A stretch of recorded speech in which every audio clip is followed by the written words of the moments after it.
días. Ánimo. Ánimo. Vamos a dedicar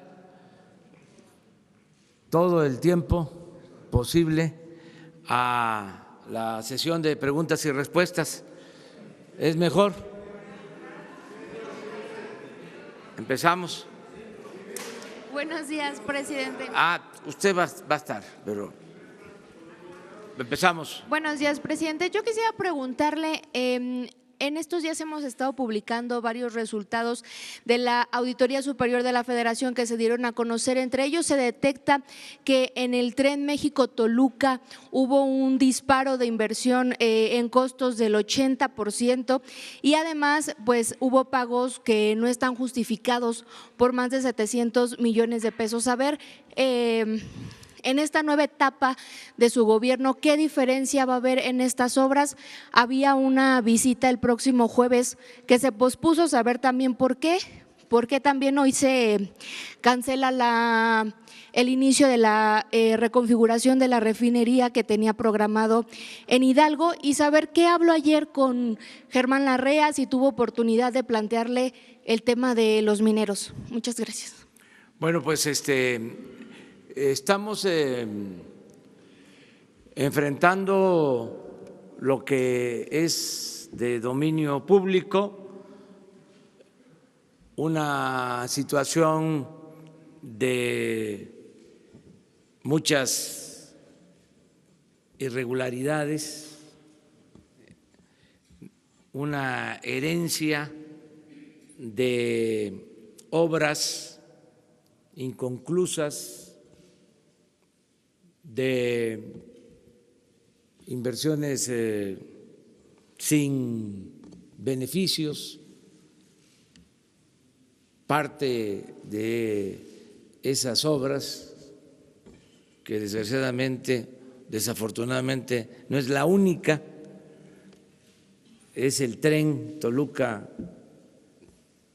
a la Ciudad de México, que se estimó en 20,000 millones de pesos de manera original, fue creciendo la cantidad y ahora para concluirlo pues se necesitan alrededor de 15,000 millones adicionales,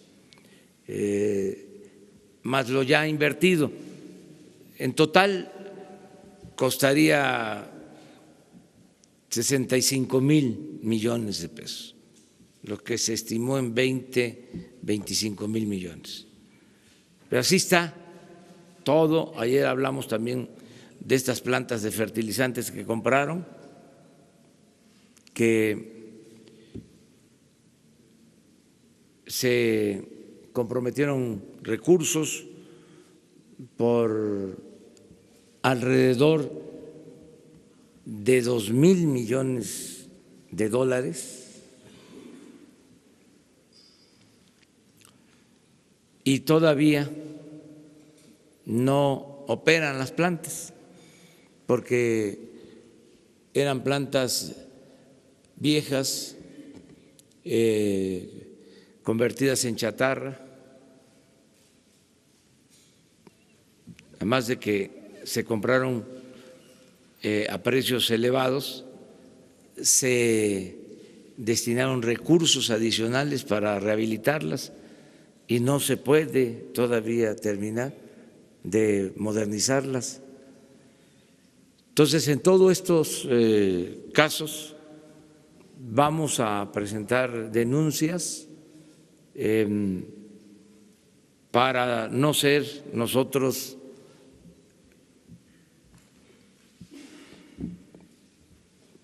cómplices, porque si no lo mencionamos sería una omisión si no actuamos, y la instancia correspondiente va a decidir. Por eso la Fiscalía General, autónoma, independiente. Pero pues son muchos temas así. presas, hospitales, gasoductos, universidades, plantas, esto de los trenes. Les explico, por ejemplo, la situación del tren de Guadalajara. Estuvieron a punto de inaugurarlo. Se autorizaron para este año 1,000 millones de pesos, pero cuando pido el reporte de cuánto se requiere para terminarlo,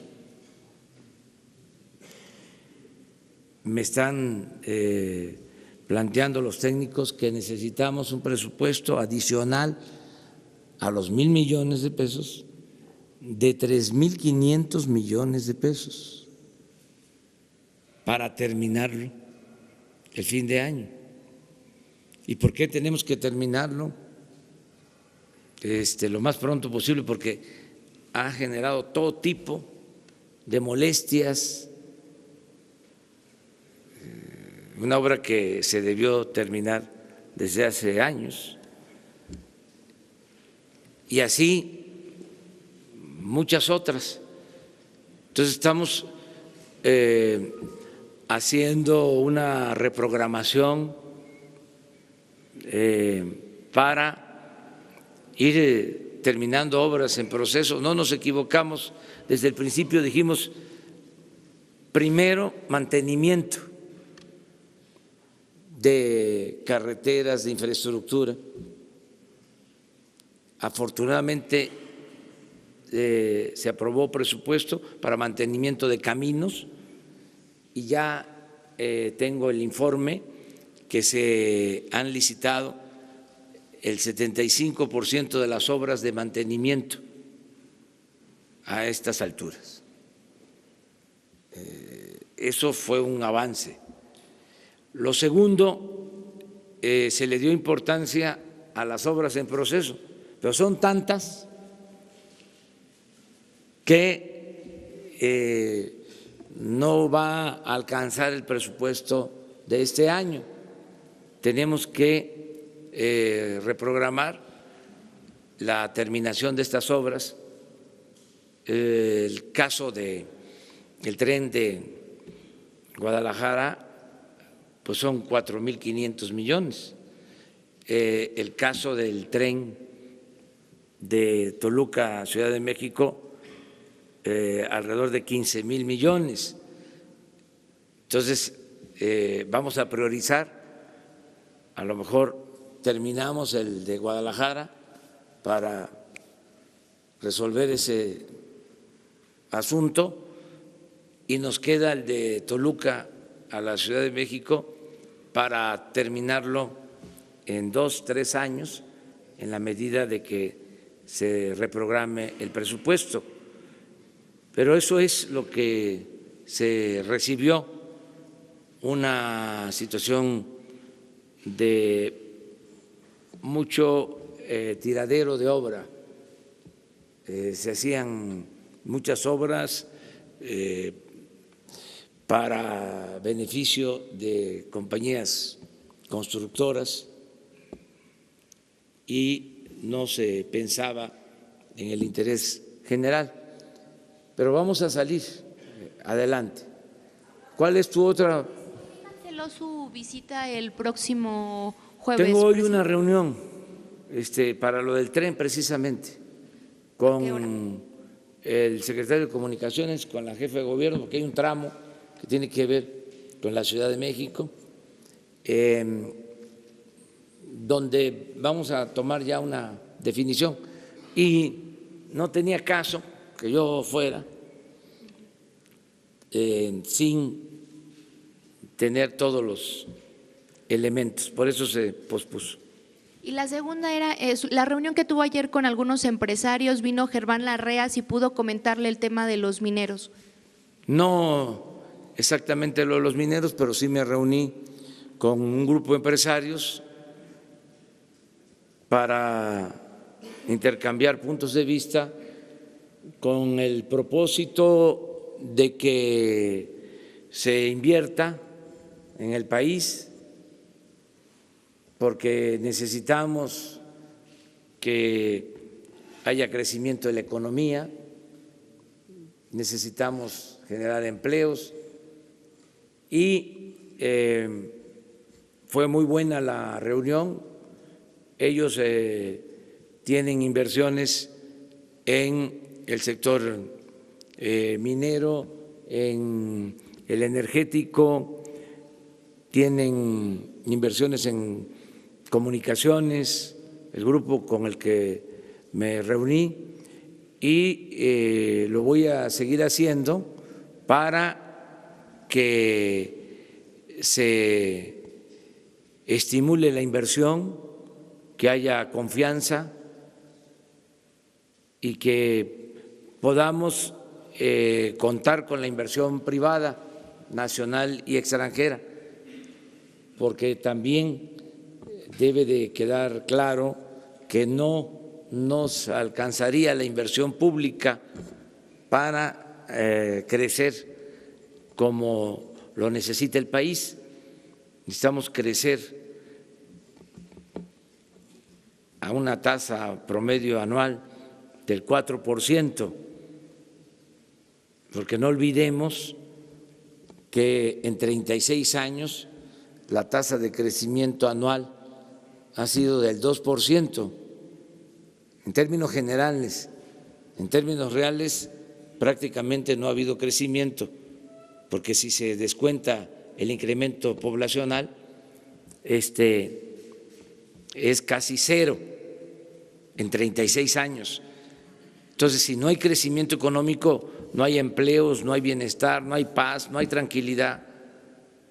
Yo estoy convencido, seguro, que vamos a avanzar mucho y que va a haber crecimiento económico. Entre otras cosas, insisto, porque no va a haber corrupción, que ese es un ingrediente que impide, cuando hay corrupción se impide que haya crecimiento. O sea, la corrupción impide el crecimiento. O sea, entonces, al no permitirse la corrupción, hay crecimiento. Se los explico de manera sencilla. Los técnicos, los expertos van a las cifras, suele pasar, y dice, la inversión pública en México es de las más bajas del mundo. ¿Y sí? Sí, es de las más bajas, incluso del continente americano. Pero a eso habría que agregar la corrupción. Entonces, si se invierten en el papel 600,000 millones de pesos, en realidad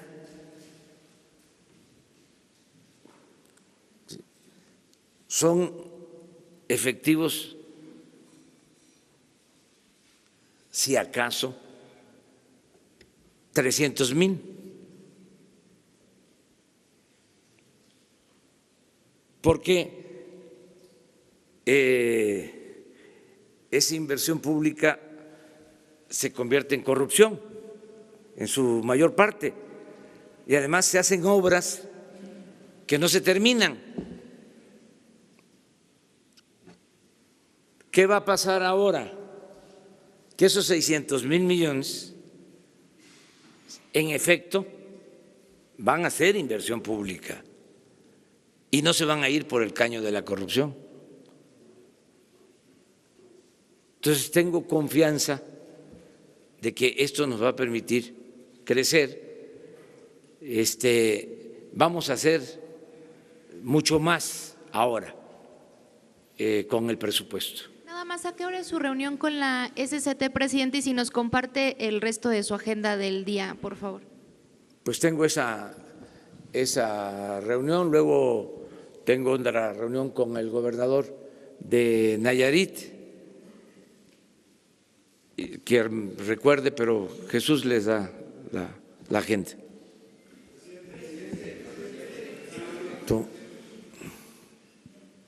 Vamos a 3 aquí, 3 y 3.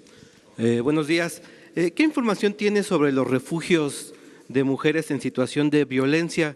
Porque los recursos federales no están llegando. ¿Hay alguna razón en particular para frenar esta ayuda? También ayer el vicepresidente de Estados Unidos le pide reconocer a Juan Guaidó y en este mismo tema pedirle una opinión de lo que sucedió ayer con el periodista mexicano Jorge Ramos allá en Venezuela. Bueno, gracias. Mire, nada que signifique justicia va a ser hecho a un lado.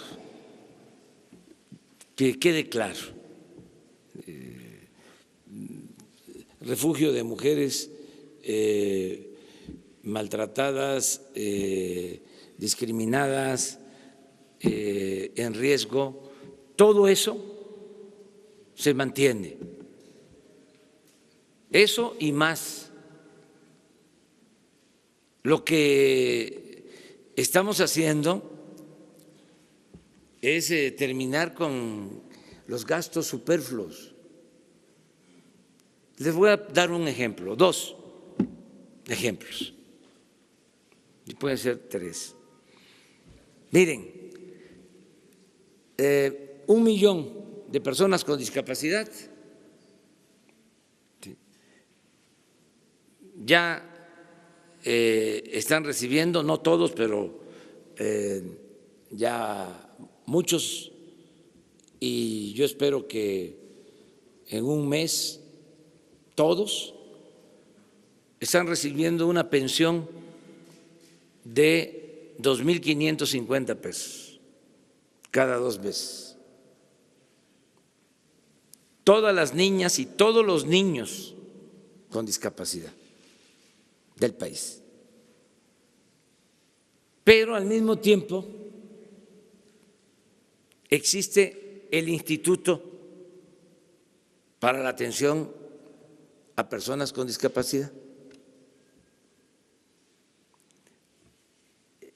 La pensión a 1 millón de personas con discapacidad, que significa una inversión sin precedente, nunca en la historia de México se había destinado tanto, y les invito a que revisen el gasto público sobre esto. Hablamos como de 18,000 millones de pesos. Pero se creó un instituto. El instituto tiene 600, 800 millones, algo así. Entonces, ¿qué estamos haciendo? Pues que ese instituto, los recursos de ese instituto, se sumen para el apoyo a personas con discapacidad. Porque antes todo era el instituto. Para niños de la calle, un instituto. Para madres solteras, un instituto. Para adultos mayores, un instituto. Y cada instituto con un director general o directora general o coordinadora, con sueldos de 150 a 200 mil pesos, con direcciones, jefes de departamento, ¿sí?, viajes al extranjero, porque había que ir a aprender, ¿no?, a Europa cómo hacerle. Entonces, ya no queremos eso. Ya lo que queremos es, vamos a darle el apoyo directo a la gente, no a los aparatos burocráticos, porque el gobierno estaba ensimismado. El presupuesto era para el mismo gobierno, no le llegaba al pueblo. Esto cuesta trabajo que se entienda, porque había una costumbre burocrática, simuladora, porque ¿para qué se va a crear un instituto si no se ayuda al que lo requiere? Nada más aparato. Además, porque el neoliberalismo tuvo que ver también con la formación académica, las famosas políticas públicas, se iban al extranjero a tomar cursos y era para eso, para venir a crear institutos, ¿no?, de todo. Al final de cuentas, el que lo necesitaba no recibía nada. Les comentaba yo ayer, antier, organizaciones sociales, organizaciones de la sociedad civil, organizaciones no gubernamentales, recibían alrededor de 30,000 millones de pesos. No, mejor de manera directa. Si el mexicano no es menor de edad, ¿para qué la tutela? ¿Para qué el intermediarismo? ¿Por qué no de manera directa? Y para que le llegue el apoyo y le llegue completo. Es una especie, con todo respeto, de las bolsas de moches que existían. Por eso no les costaba trabajo aprobar el presupuesto, porque a cada diputado le daban para que distribuyera presupuesto. Eso es indebido, es ilegal. Por eso es el gobierno, por eso es el poder ejecutivo. No puede haber un gobierno paralelo. Entonces crearon toda esta concepción de la sociedad civil, también satanizando al gobierno, estigmatizando al gobierno. No, si las acciones se llevan a cabo a través del gobierno, no son eficaces y además se roban todo. Luego entonces, mejor dennos a nosotros el dinero.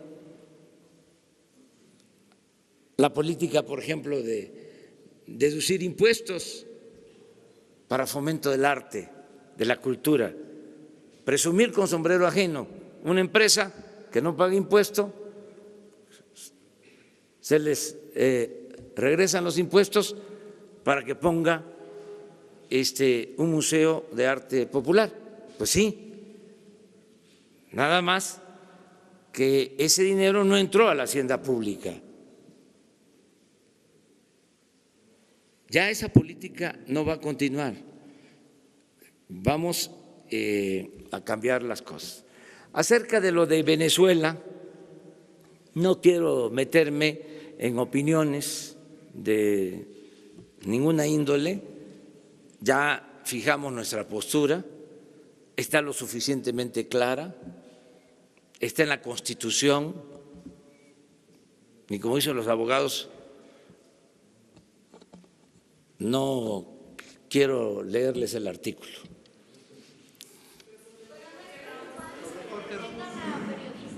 La retención de un ciudadano mexicano no merece que el presidente de la República se pronuncie al respecto. Sí, nosotros somos partidarios de la libertad de expresión, de el respeto que debe de haber para el ejercicio libre del periodismo en México y en el mundo. Eso es lo que puedo señalar. Va a hablar, soy Agustín Velasco de Uno TV, va a hablar con el periodista, lo va a buscar para platicar con él, aunque sea vía Desde telefónica. ahora le expreso mi solidaridad, desde aquí. Lo que no quiero es involucrarme en un asunto que está muy polarizado. No quiero ser candil de la calle y oscuridad de la casa. Quiero primero atender nuestros asuntos, pero además apegarme a la política de principios que siempre se ha aplicado, desde luego, en los mejores tiempos. Sí. Aquí sí rectifico, no siempre. La política de no intervención y autodeterminación de los pueblos y solución pacífica de las controversias. Entonces, no quiero meterme en esto, es muy claro. México va a ser respetuoso de la decisión que tomen otros pueblos y otros gobiernos. A nadie nos gusta que nuestros vecinos o quienes viven en la colonia se metan en los asuntos de nuestras familias, que se metan a nuestras casas.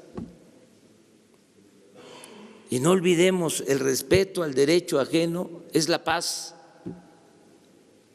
Presidente. Ahora, ¿quiénes somos nosotros para entrometernos y juzgar sobre lo que sucede en otro país? Presidente, ¿qué pueden Es que- esperar? ¿Qué pueden esperar los mexicanos que se encuentran en Venezuela de su Todo gobierno? nuestro apoyo, eso es distinto. Todo nuestro respaldo y esperemos por eso de que se solucionen los problemas de manera pacífica, que no haya violencia. Somos partidarios de la no violencia y no quiero hablar más.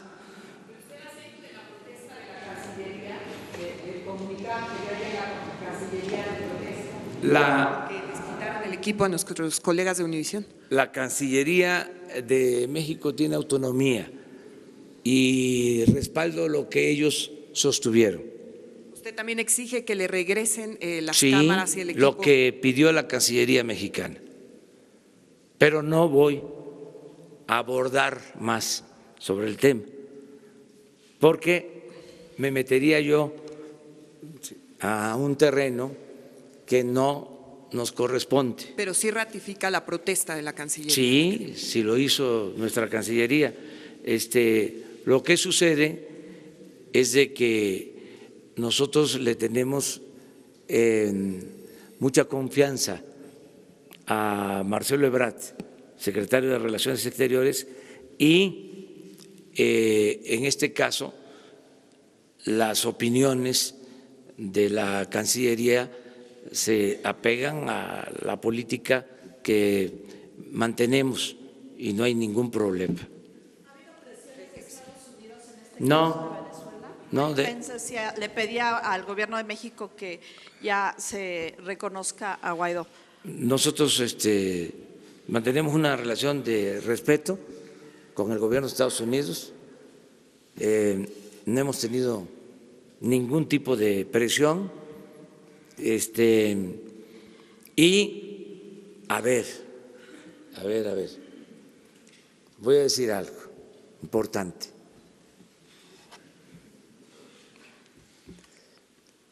Convoco respetuosamente a las partes en conflicto a que se sienten a dialogar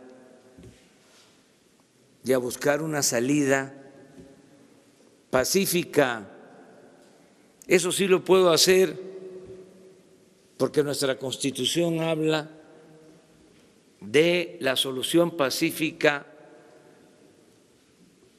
en controversias. A eso convoco, no a la polarización, no a la confrontación, no a la manipulación, mucho menos a la violencia. Entonces, esa es mi postura: solución pacífica al conflicto mediante el diálogo. Y agrego algo más para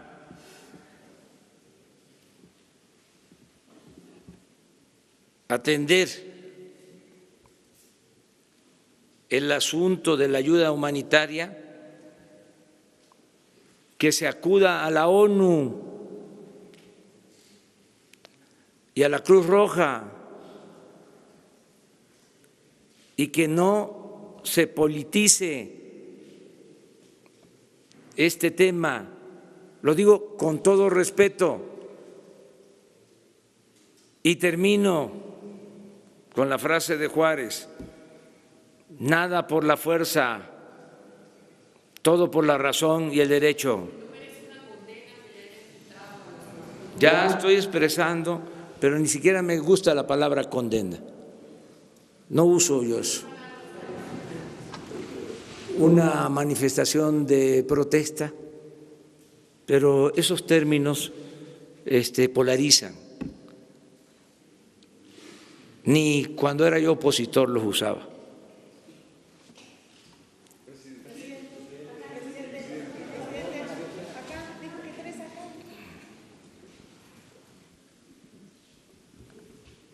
Buenos días, presidente. Rafael Herrera para Sin Censura con Vicente Serrano desde Chicago.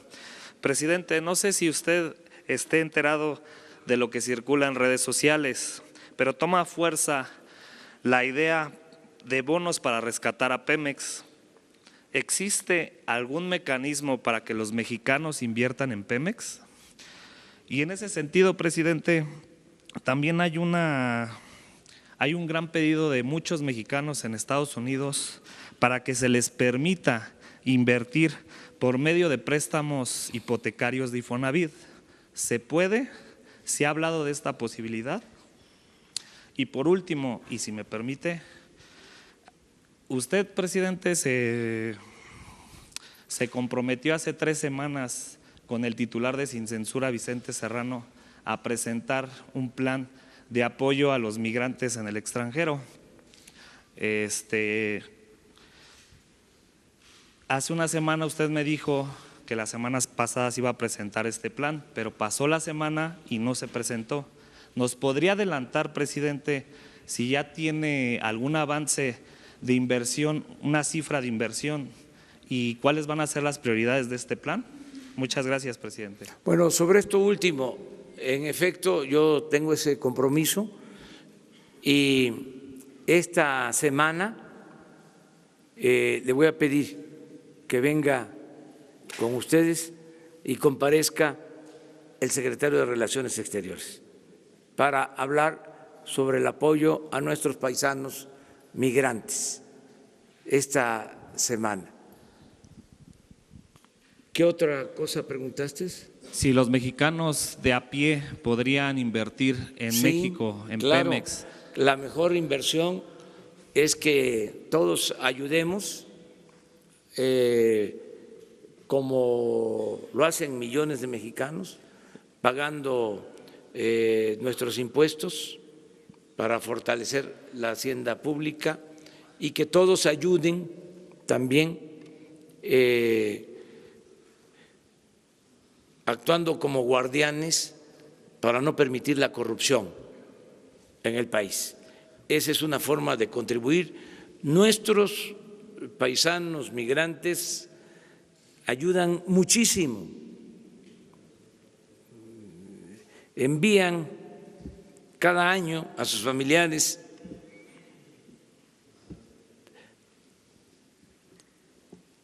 más de 30,000 millones de dólares. Es la fuente principal de ingresos que tiene nuestro país.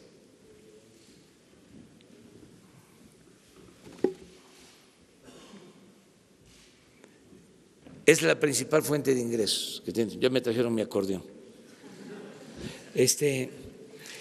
Entonces, ayudan mucho, ¿sí? Y desde luego que están abiertas las posibilidades de inversión.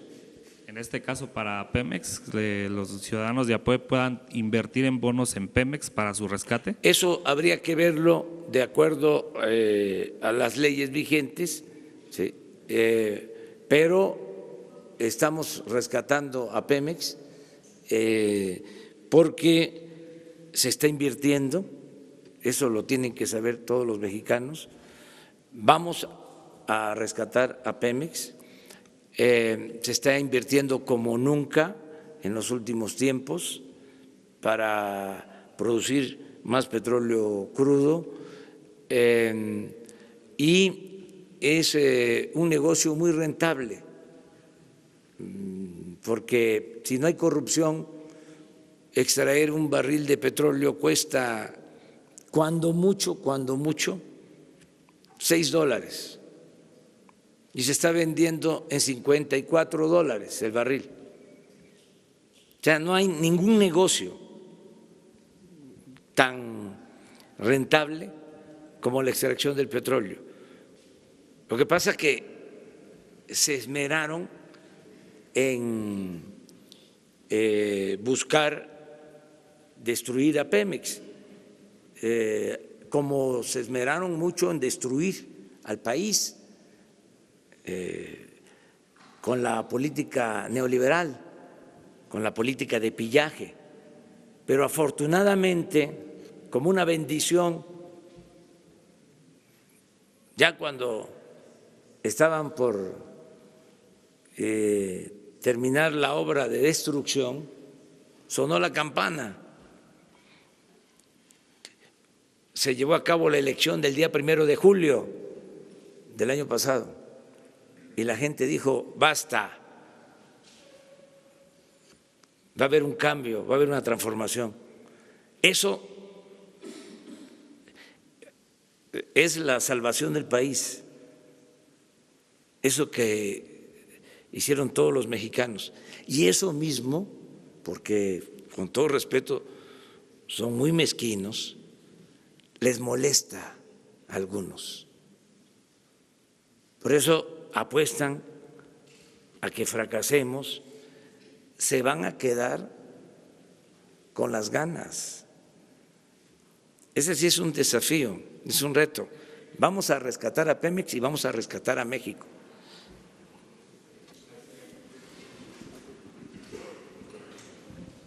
Gracias. Buenos días, señor presidente. Bueno, pongo de pie para que las redes sociales no nos digan de cosas. Ok. Urbano Barrera, del diario Ovaciones, señor presidente. 3 preguntas. La primera, entendemos las variaciones en el costo de la gasolina, pero quisiéramos que le dijera a la sociedad si está comprando la gasolina a mejor precio, sin moches, sin corrupción, si está limpiando toda la cadena, ¿por qué para usted el incremento en el combustible, en la gasolina? La segunda, ya casi está lista la Guardia Nacional, está perfilado todo el esquema de seguridad y se va a apoyar a la seguridad pública. ¿Qué va a hacer usted cuando se enfrente a los problemas de la infraestructura, ¿no? Por ejemplo, en la Ciudad de México, que es una de las policías mejor estructuradas, tenemos 5,000 patrullas, pero 1,000 están paradas por falta de mantenimiento, por cuestiones no muy claras ahí, es el 20%, son algo así como 62 patrullas por alcaldía. ¿Qué pasa ahí? Y la tercera, si usted contempla decirle a la jefa de gobierno, Claudia, que hace falta una limpia en la policía del metro. Nos enteramos el sábado anterior, el sábado 16, de la señora María Guadalupe Fuentes Arias, se desmayó en la estación Tacubaya, llegan a asistirla el personal policíaco de la estación, la meten a uno de los cubículos, después sale y la colocan en una escalinata de entrada, sin celular, sin dinero, le dejaron 3 pesos. Hay videos que grabaron todo, están en la carpeta de investigación, pero no ha ocurrido nada y siguen impunes estas personas. A eso se exponen las jóvenes, ha habido problemas de jóvenes atacadas en el metro. Es necesaria una limpia. ¿Qué le podría decirle a la jefa de gobierno? Esas 3 cuestiones, señor presidente. Gracias. Miren, es muy buena pregunta lo del aumento en el precio de la gasolina, porque me sirve para informar en general y contrarrestar malos entendidos y la mala fe también de nuestros adversarios. ¿Qué ha pasado en el tiempo que llevamos con el precio de las gasolinas y del diésel? Ha habido un aumento en la gasolina magna y una disminución en la premium. Le estoy dando a conocer esto que considero importante. De acuerdo al precio que Pemex vende a los expendios, esto puede significar más o menos de conformidad con el margen de utilidad que tengan los concesionarios, pero el precio base en el tiempo que llevamos ha aumentado en la gasolina magna y ha disminuido en la premium. De todas maneras, yo tengo un compromiso que voy a cumplir para que se sepa. No va a aumentar la gasolina, ni el diésel, ni el gas, ni la luz en términos reales. Si se está dando este aumento, estamos esperando el momento para hacer un ajuste, para cumplir el compromiso. ¿Qué significa? La gasolina no va a aumentar arriba de la inflación, nunca, ni el diésel, ni el gas, ni la luz. Y digo esto porque en mis giras, en algunos casos me muestran recibos de luz que vienen por arriba de lo normal y ya di instrucciones para que se revisen, porque no quiero de que al interior del gobierno los que tienen que ver con esto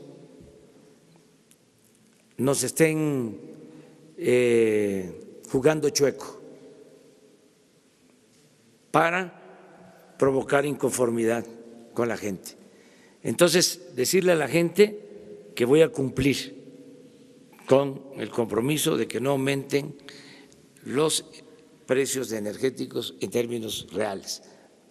Voy a cumplir eso. Acerca de lo de la Guardia Nacional, es una muy buena pregunta. Hoy trabajamos sobre eso. Les puedo decir ahora con más información, con más elementos. El pueblo de México no tenía protección. No habían elementos del gobierno federal encargados de la seguridad pública.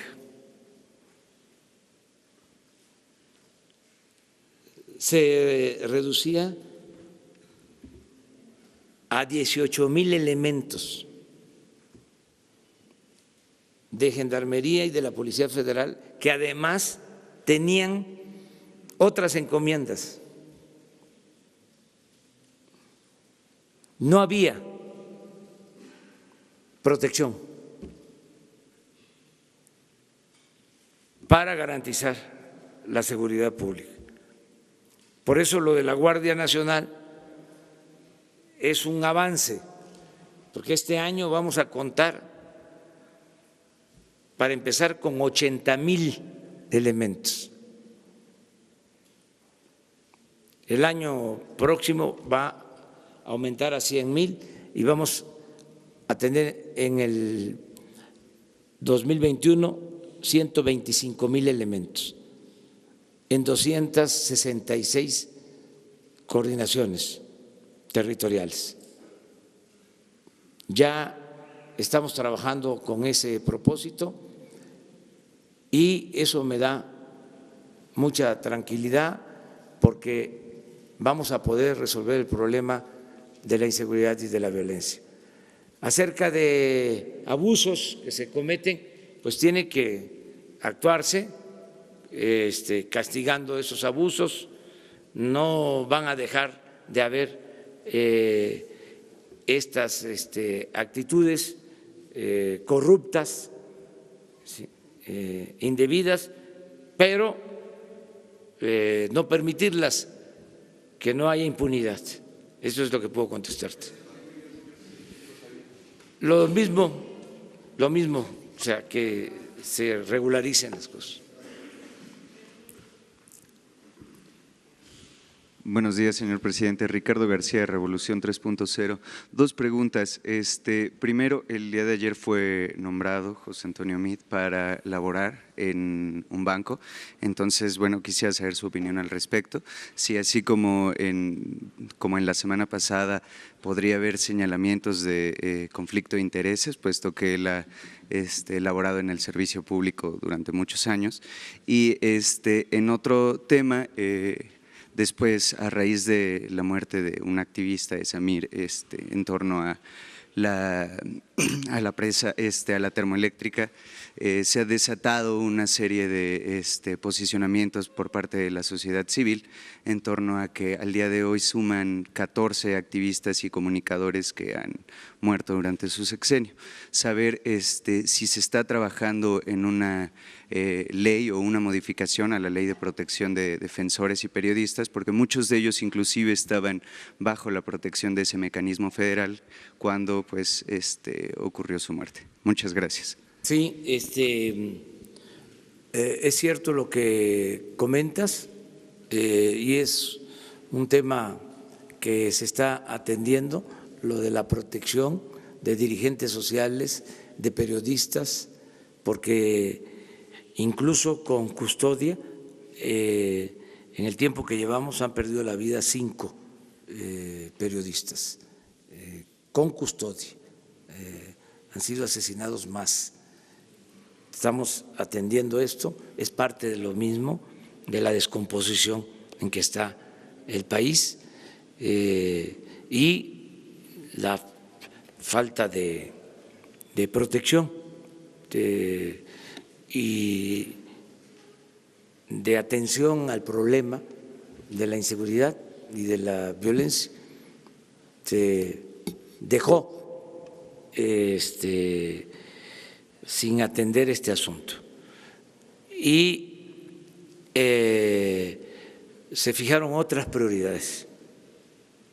El cambio que se está dando ahora es la protección a los ciudadanos en seguridad pública, básicamente. Eso es lo que estamos haciendo. Lo primero que me preguntaste es sobre un posible conflicto de intereses que pudiera… Gracias. Sobre un posible conflicto de intereses que pudiera haber en torno a la reciente designación para laborar en un banco de José Antonio Meade. Pues ya hablé de eso, ya no quiero, no quiero que llueva sobre mojado. Lo que sí puedo mencionarles es que está, o reiterar, que hemos presentado una iniciativa de ley para que esto no suceda, para que exista una veda de 10 años, que los funcionarios públicos que terminen no puedan en 10 años laborar en empresas afines al cargo que desempeñaron. Pueden dedicarse a la docencia, a la investigación, a otras actividades, pero no a las actividades vinculadas a los cargos que desempeñaron.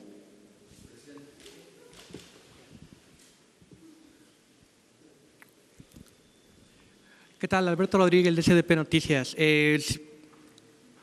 ¿Tiene alguna opinión sobre este grupo que se anunció el fin de semana de Yo Sí Quiero Contrapesos, en el cual hay perredistas, panistas, activistas, que pues, como su nombre lo indica, quieren hacer un contrapeso al gobierno federal, si bien no queda claro a qué se refieren con contrapeso, si es que van a buscar formar un partido político, solo van a estar escribiendo en medios contra usted?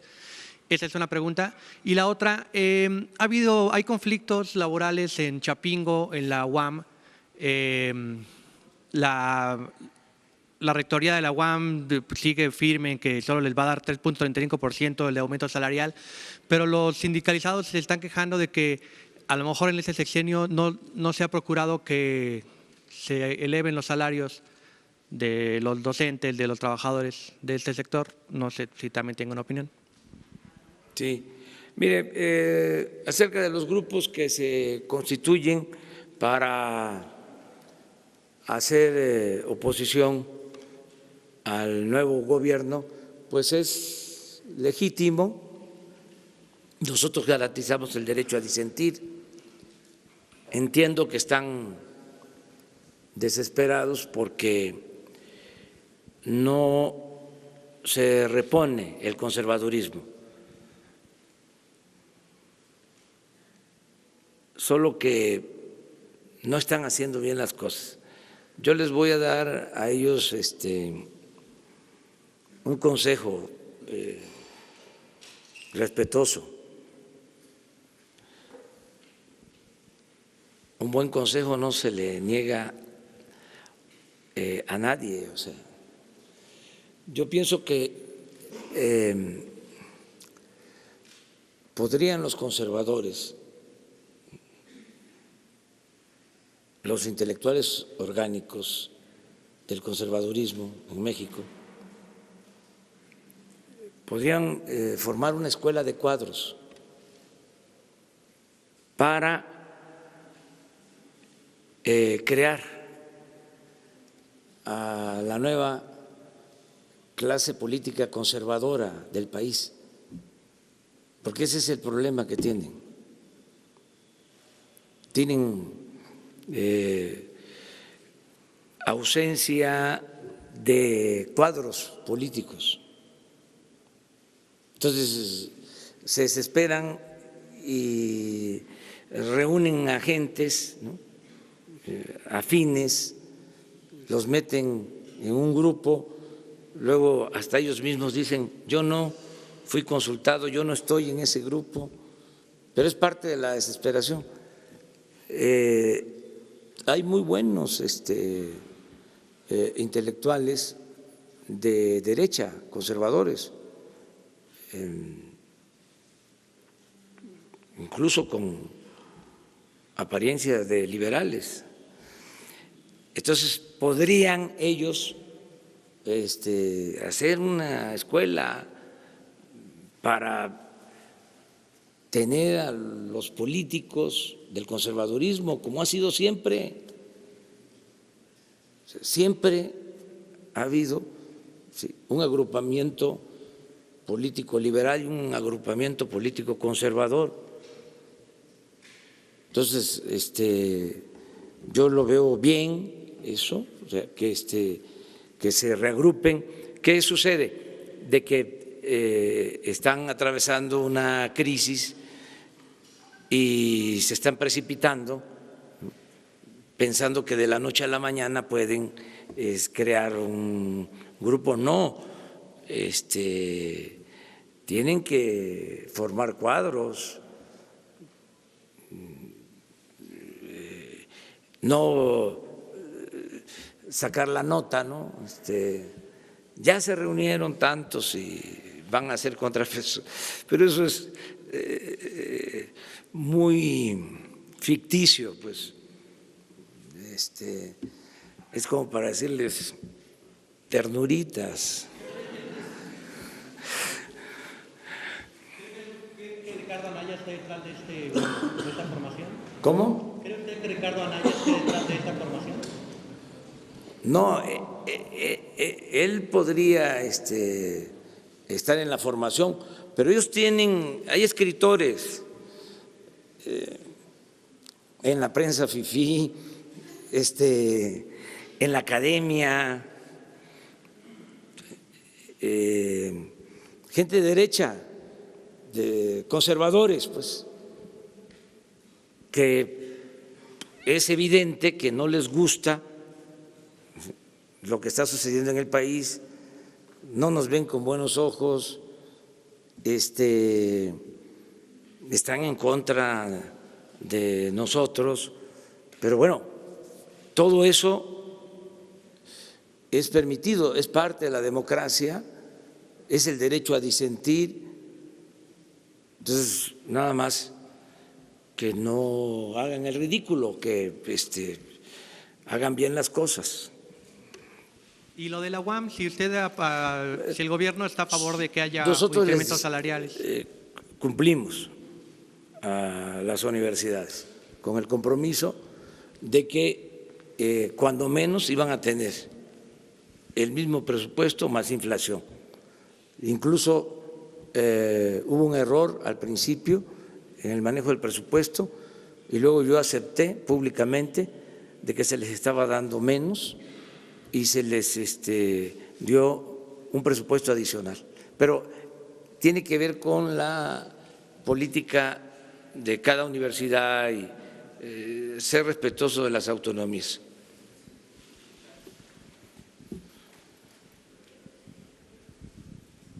Buenos días, presidente de México, servidor Carlos Pozos, líderes mexicanos y Petróleo y Energía. Presidente, ahorita usted acaba de hacer esta convocatoria.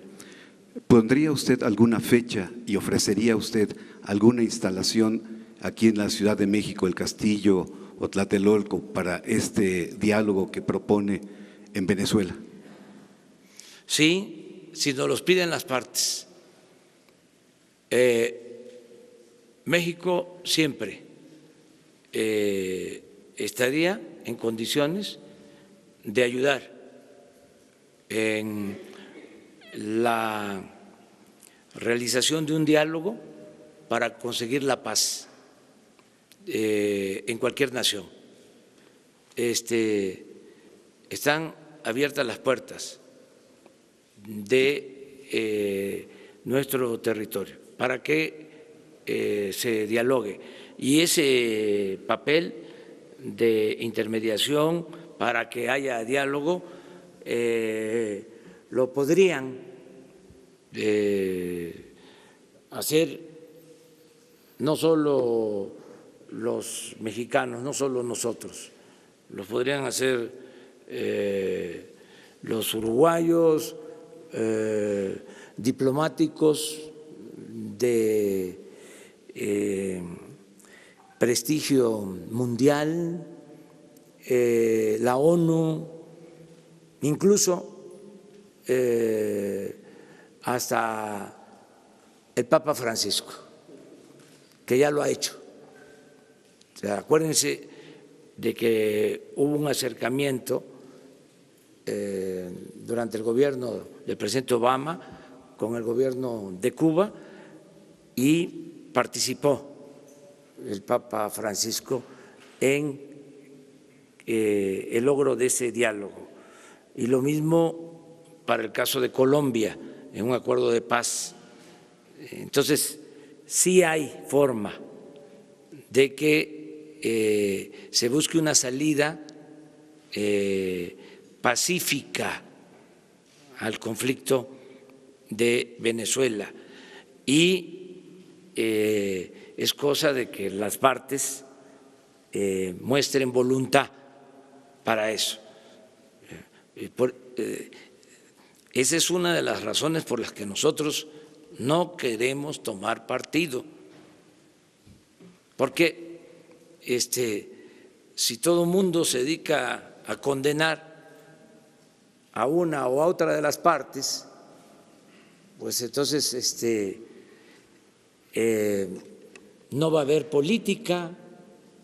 ¿Para qué se fundó la política? ¿Para qué se creó la política? ¿Para qué es la política, entre otras cosas? Para evitar la guerra. Y más la diplomacia. Entonces, ¿qué vamos a estar aquí o en cualquier otro lugar con dimes y diretes, a favor, en contra, polarizando?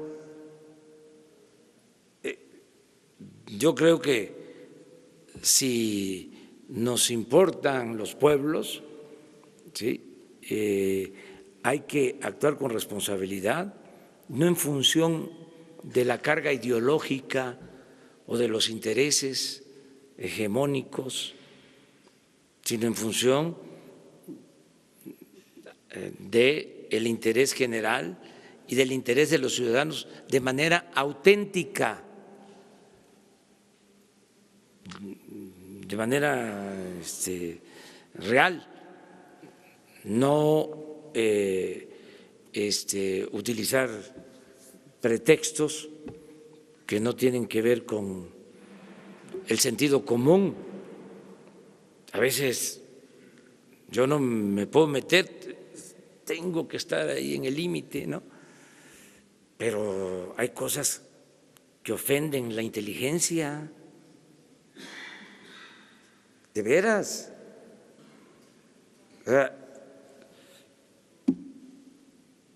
Ofenden la inteligencia, ya no puedo decir más.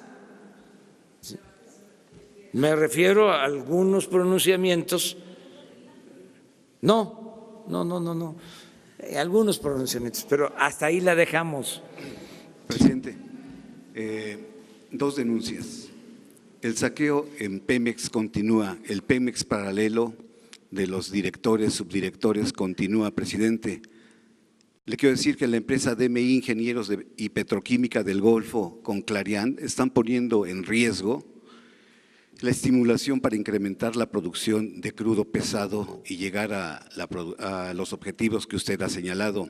Hasta el día de hoy también, señor presidente, en Houston, hasta hoy en la mañana funciona la oficina PPI, que es Pemex Procurement International, con 90 personas y continúan haciendo sendos negocios para que usted lo tome en consideración. Y mi segunda pregunta, presidente, las cifras de turismo han caído. ¿Qué va a hacer el gobierno sin promoción turística en el extranjero? ¿Cómo atraer esa inversión para atraer turismo y sea el motor del desarrollo económico también? Bueno, acerca de lo último, todas las embajadas que tiene México en el extranjero van a ayudar en la promoción turística. Y la mejor promoción es el que haya paz y haya seguridad en el país. Lo que afecta más el ingreso de turistas es el ambiente de inseguridad. Entonces nosotros pensamos que vamos a resolver esto, va a haber paz, va a haber tranquilidad y van a llegar muchos turistas. Ya no hay el fondo del turismo porque había, vamos a decirlo físicamente, técnicamente, en el marco de la jeringonza neoliberal, había opacidad. Entonces, eso ya se termina. y esos recursos son los que se van a utilizar para la construcción del Tren Maya. Y quienes manejaban estos recursos pues no están conformes. Ya lo he dicho, habían oficinas en el extranjero, nada más había un programa que se llamaba ProMéxico con 60 oficinas en las distintas ciudades del mundo. Ustedes han visto aquí, en la capital o en cualquier estado de la República, una oficina pro Francia, pro Alemania, pro Estados Unidos, pro Japón. No, eran de las extravagancias que se cometían. Entonces se puso orden también en eso. Acerca de Pemex Internacional, es una empresa que está constituida desde hace mucho tiempo. Estamos limpiando esa empresa porque es la que compra los combustibles, es la que tiene la venta también del petróleo en el extranjero. Es una de las empresas más importantes, estratégicas. Se está limpiando de malos manejos. Hay mucha gente todavía, no solo en Pemex, en todo el gobierno. O sea, están ahí. Nos va a llevar algún tiempo, pero vamos a ir limpiando. Vamos a ir poco a poco, ¿no? Quitando gente que no ayuda. Y esa es una labor de ustedes. ¿Quiénes han ayudado más? De aquí, de esta conferencia, salió lo del subdirector de Pemex, ¿no? O sea, que no se le está juzgando porque no es juicio sumario, es a ver que se haga la investigación. Mientras tanto, espera, ¿sí? Pero salió de aquí, de este rango. Acaba de haber un caso en aduanas que se denunció aquí, ¿sí? También. Y así muchos otros. Entonces, que todos ayudemos, transparencia, ¿sí? Para que se termine con la corrupción. Terminamos contigo. Presidente, Demián Duarte, de Pasión por los Negocios de Política y Nacional Proyecto Corte de Sonora, nos va a visitar el próximo sábado en nuestro estado. Y en Sonora tenemos algunas preocupaciones y planteamientos que tienen que ver con la política del gobierno federal. Uno de ellos es, tenemos la carretera interminable, tiene 20 años reconstruyéndose la carretera federal 15 en el tramo Estación Don Nogales, se le han invertido 23,000 millones de pesos y no se ha terminado, incluso Peña Nieto fue la última semana de su gobierno y la entregó sin terminar.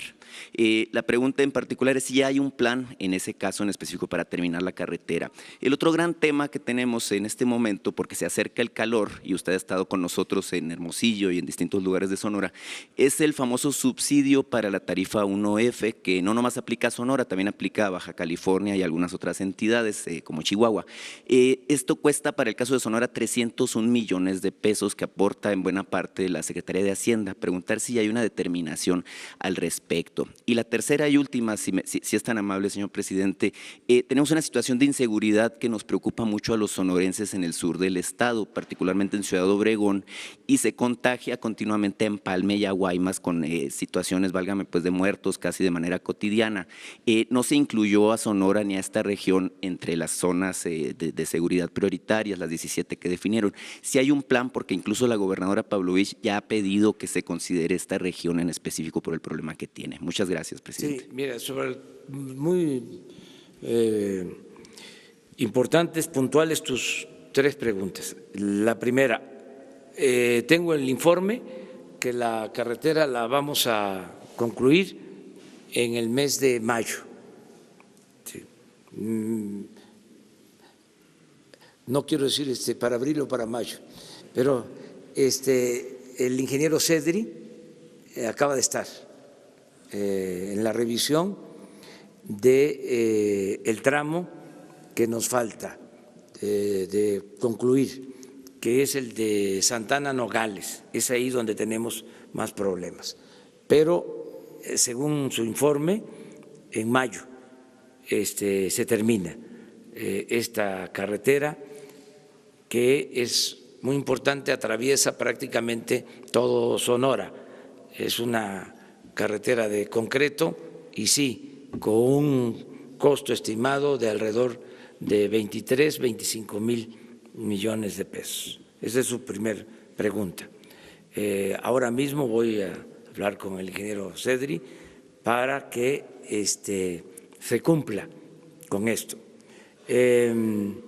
Lo segundo, en Sinaloa me hicieron el mismo planteamiento sobre la temporada de calor y el subsidio que Hacienda destina para la energía eléctrica. Lo estoy revisando este asunto, pero el propósito es que no se afecte a la población, que lo que ya es un compromiso del gobierno se mantenga. De todas maneras, lo voy a revisar, me lo han planteado en el norte del país, me lo plantearon, repito, en Sinaloa y ahora me lo planteas tú de Sonora. Sobre lo tercero, en efecto, de Sonora la zona con más violencia es el sur, de Cajeme, desafortunadamente, y no se incluyó en las primeras regiones prioritarias porque se hizo una revisión y aunque hay violencia en Cajeme, la situación de las 15 regiones que se seleccionaron es todavía peor que lo que sucede en Cajeme. Por ejemplo, yo les comentaba aquí que se seleccionó Tijuana porque teníamos hasta 20 homicidios diarios. Entonces se tuvo que actuar de inmediato y así se hizo la selección. Pero muy pronto ya vamos a atender 150 regiones del país con la Guardia Nacional. Yo espero que ya se apruebe la Guardia por la Cámara de Diputados, que nos ayuden en los congresos locales, porque es una reforma constitucional que requiere de la mayoría de los congresos locales en su aprobación, pero ya tenemos el plan y ya se autorizaron los recursos, el presupuesto para la Guardia Nacional y de esta manera vamos a estar en mejores condiciones de atender la demanda de seguridad en Sonora y en todo el país. Muchas gracias. ¿No, cómo? ¿Ya vio el video de la detención de la maestra Esther Gordillo hace 6 años? No lo he visto. ¿Hay condiciones para que regrese la maestra al escenario político? No, es que no he visto el video. Déjame que yo lo vea. No, pero digo, aparte, sí. Esto es aparte. La sección 22 de la CENTE se está manifestando afuera de Palacio Nacional en ese momento.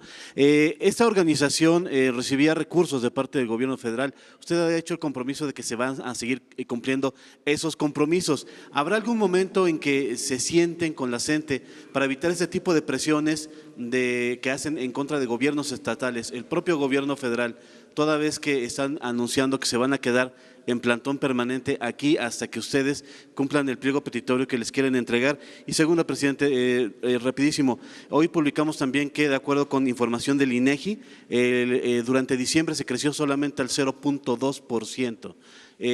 ¿Hay expectativa de que el crecimiento, como usted ha ofrecido, sí se alcance la cifra del 4% que nos ha comentado desde la campaña? Ahí vamos a ir 4% en promedio en el sexenio. Vamos poco a poco, pero sí tenemos confianza de que va a haber crecimiento y que vamos a cumplir nuestras metas. Aceptamos todos los desafíos. Acerca de las protestas, se atienden todas y es parte de nuestro trabajo escuchar a quienes están inconformes y buscar respuestas. Una ya, ¿no? A ver tú. Buen día, presidente Andrés Manuel López Obrador. Soy Dalirio Oropesa de Pie de Página, piedepagina.mx. De acuerdo con las actas, ganó el no a la termoeléctrica en 11 municipios que son directamente afectados. También son afectados por el proyecto integral Morelos. Incluso en Ayala, que es la tierra del jefe Emiliano Zapata, los resultados son 3,000 a 300. ¿Cómo va a proceder el gobierno respecto a esto? En suma, ¿qué va a hacer su gobierno para garantizar el derecho constitucional internacional a que los pueblos sean consultados por sus modos propios? En Huesca hubo una asamblea en donde fue un rotundo no, igual se replicó en Hueyapan, en donde hubo un rotundo no. Entonces, por este lado, pues, ¿cómo se va a respetar el derecho a los pueblos a decidir? Y ¿cuál es la posibilidad de que a través de la UNESCO puedan pedir vulcanólogos y sismólogos para analizar la cuestión del proyecto integral Morelos, ya que pues varios riesgos han sido señalados por parte de la UNAM, de la UAP, de la UAM, en torno a los gasoductos que rodean el volcán? Entonces, pues estas cuestiones. Sí, se está consultando a organismos internacionales para que den su opinión. Ya hemos firmado incluso acuerdos, lo hicimos aquí, para ver la calidad del agua y estamos dispuestos a que cualquier organismo internacional revise esta situación. Y acerca de la consulta, pues lo que se hace es preguntarle a la gente, eso es la democracia. Pero ¿cómo, por ejemplo, Cuernavaca no podría decidir encima de los pueblos que están directamente afectados? Pues todos somos afectados en un sentido o en otro, porque si la planta no funciona, se tiene que comprar la energía eléctrica a empresas extranjeras a precios elevados, se tiene que pagar subsidio, se afecta a toda la población, o sea, es como se le quiera ver. Yo entiendo que existe inconformidad de parte de los afectados directos, pero también hay una afectación a la hacienda pública, el presupuesto es dinero de todos, son 25,000 millones de pesos. Entonces, no es un asunto sencillo, es complejo y la mejor manera de resolverlo es con el diálogo y con la democracia. No hay otra forma. El que si existe una inconformidad, existe un conflicto, vamos a preguntarle a la gente, que la gente decida. Eso nunca se había hecho en el país, nunca. Y por eso también mi reproche fraterno a las organizaciones que se presentan como de izquierda o radicales. Para mí eso es conservadurismo, eso es mantener el statu quo, es decir, es conservar, que sigan las cosas igual. Una realidad se conoce para transformarla. Entonces, no es nada más conocer la realidad, sino transformarla. El que se utilice la democracia para resolver los problemas es un gran avance en un país donde casi nunca ha habido democracia.